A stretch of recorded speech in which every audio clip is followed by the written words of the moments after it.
نصیرآباد میں درسی کتب کی فروخت کا معاملہ وزیر تعلیم سندھ سید سردار علی شاہ نے سخت برہمی کا اظہار کرتے ہوئے نوٹس لے لیا۔ صوبائی وزیر تعلیم سندھ کی ہدایت پر متعلقہ افسر اور عملہ معطل کر دیا گیا۔ ملوث افسران و عملے کو معطل کر کے ایفیشنسی اینڈ ڈسپلنری رولز کے تحت کارروائی کی جائے گی۔ کتب کی مبینہ فروخت کے الزام میں تعلقہ ایجوکیشن افسر نصیرآباد کو معطل کر دیا گیا۔ درسی کتب کی فروخت کے معاملے میں اسسٹنٹ ویئر ہاؤس کو بھی معطل کر دیا گیا۔ صوبائی وزیر سید سردار علی شاہ نے اپنے بیان میں کہا کہ مفت کتب طلبہ کا حق ہے۔ سرکاری اسکولز کی درسی کتب کے معاملے پر کسی بھی قسم کی لاپرواہی سنگین جرم کے زمرے میں آتی ہے۔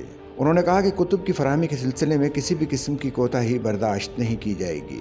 سچل نیوز نیٹ ورک کی ویڈیوز میں خوش آمدید۔ ناظرین، ویڈیو سے متعلق اپنی قیمتی رائے کا اظہار کمنٹ باکس میں ضرور کریں اور چینل کو سبسکرائب کریں۔